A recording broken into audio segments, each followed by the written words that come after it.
You're listening to Higher Self Wellness with Alec Hurley. This is Alex speaking. Thanks for tuning in today. I hope you're doing well, and I want to say thank you to those who have left a review.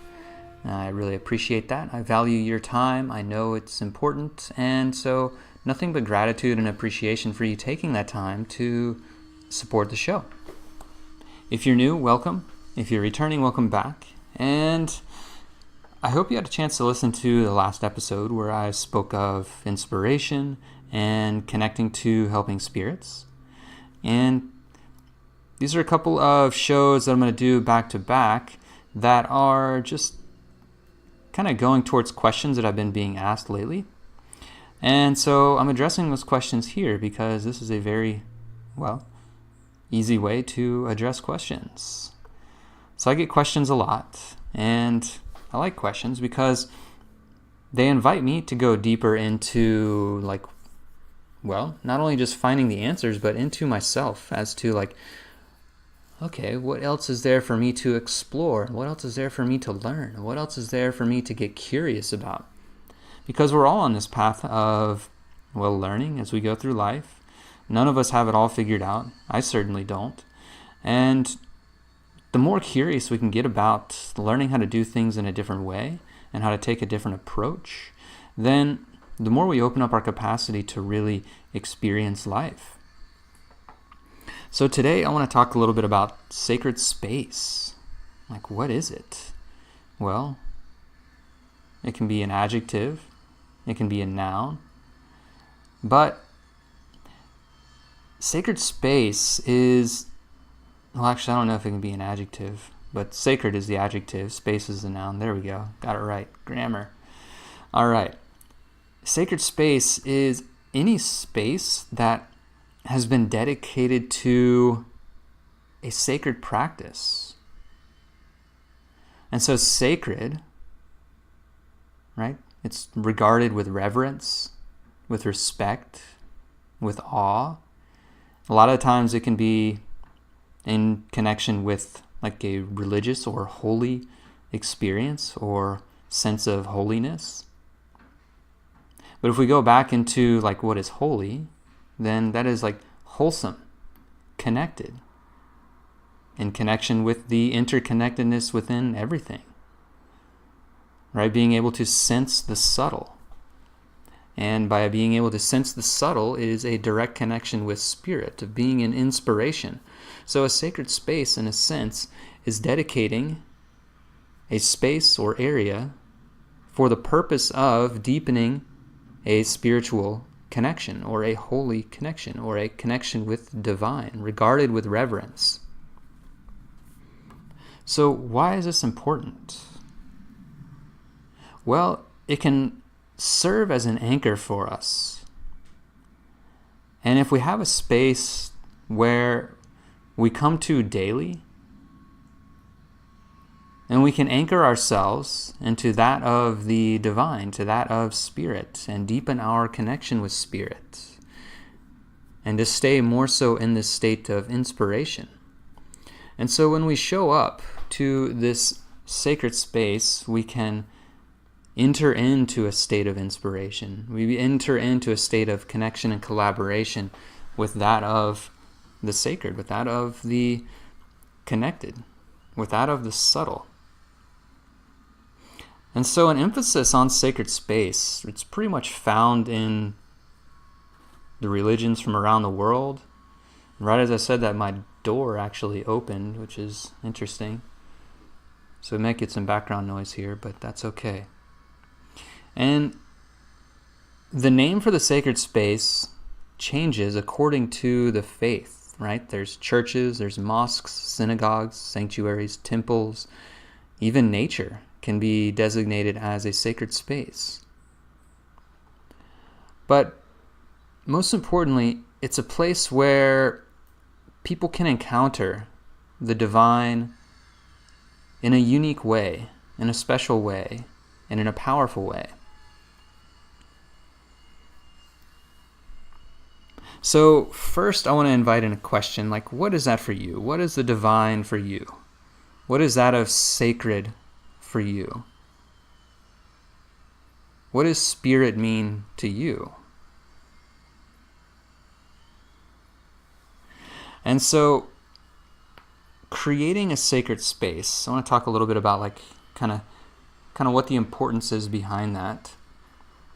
So I'm looking over here at the altar I have on my table, and it's actually in front of my TV on the coffee table as a reminder. And so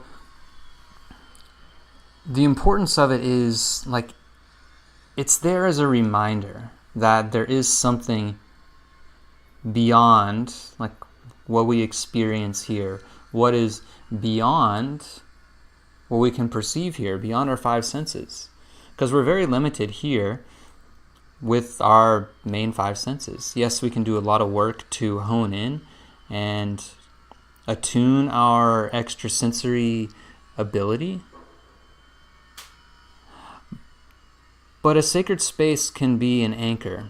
And so each time we see it or notice it, we come back to this sense of like, oh yes, that's what this is for. It's a reminder for me to understand that there is something beyond. There is something more to life.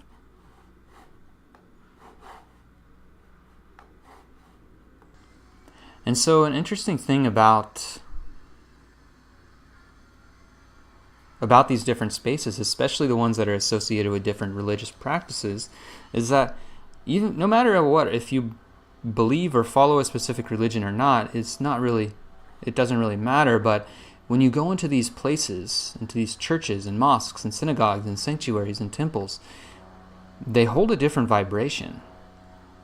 And you can feel that.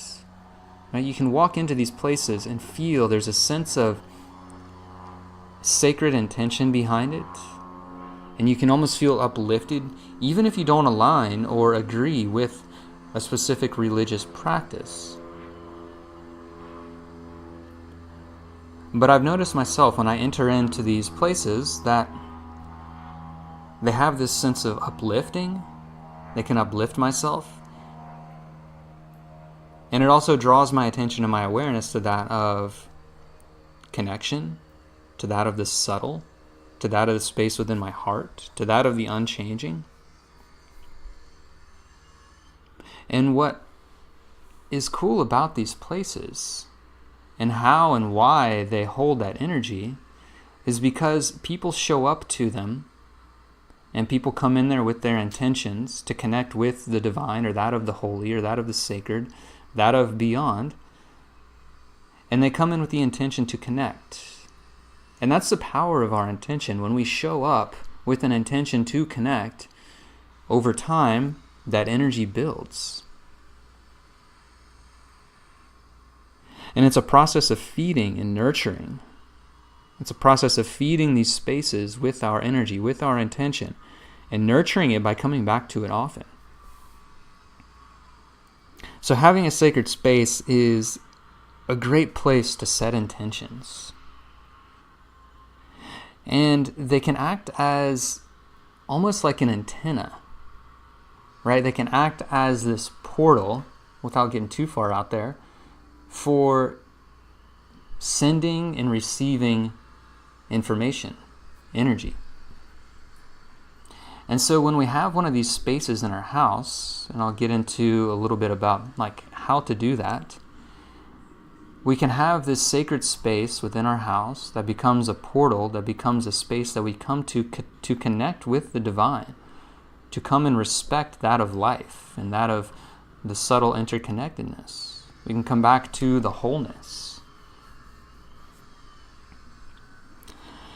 So, how would one set up, let's say, a sacred space in their house? Well, it can be quite simple, but I feel like the most important thing is to have a designated space that is unchanging, that doesn't really meander and wander too much around the house, as this go-to place to hold and to harness your intention and your energy that you're putting into it. And over time, when you do that, when you put your intention and your energy into this space, it begins to hold a different vibration. And it becomes this go-to place and this almost like interface for you to interact with spirit, with the subtle. So, a couple of things to have in a space as you design it are things representing the elements, and they could be stones, coins. If you don't have a container to hold water, then you can have something that resembles water or gives you the sense of water to you. But coming back to all the elements, you could have a piece of an herb, or fresh herb, or a plant, some dirt, sand, soil, even a candle for the fire, or something fiery, like something red, like a red or orange cloth, or even a purple cloth for that inside of the flame, that very purple and blue heat. But connecting with the elements within a sacred space is a powerful way, well, to interact with these elements that make up everything in our perceivable world. But also another important component to have into this space is things that have meaning to you, things that have value to you, things that are connected to you and to your heart. So when you come in and you see not only this space, but that of the elements and that of what you hold close to you as far as what you value within your heart, you have a deeper connection with it.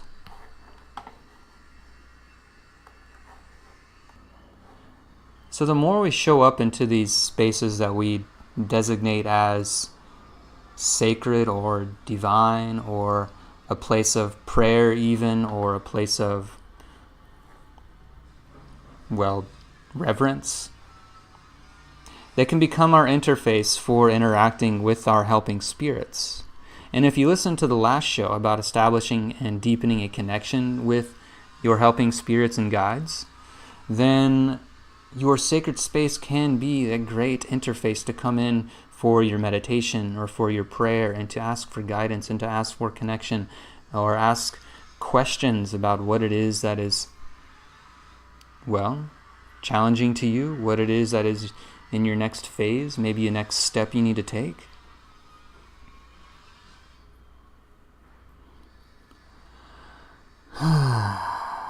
So what is it for you that you find sacred? What is it for you that is divine?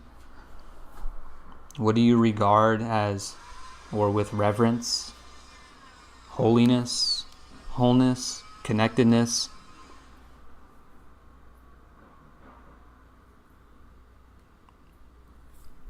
And how can you create a space in your home or even around your home? It could be in the woods around your house or in your garden even. Just some place. Where can you come to establish a connection, to have as a bridge or an interface for you to interact with spirit? So just again, the importance of this is that the more you show up, the more energy it holds, the more energy it will build, and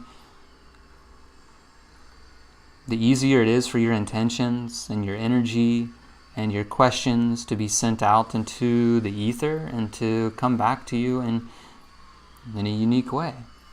Right? When we designate a sacred space, then that can be the interface for how you interact with spirit. So, I'm curious as to if you have a space you have inside your home that is sacred, or if this inspires you to create a sacred space. Let me know. Reach out to me on Facebook. Reach out to me on Instagram. You can even reach out to me through the website, www.higherself.yoga. And if you did find this insightful or inspiring, I hope you leave a review. or share it with somebody else. So, where in your life can you begin to interface with Spirit? How can you deepen your connection with Spirit? And maybe that begins with setting up a small altar or a small sacred space somewhere in your home.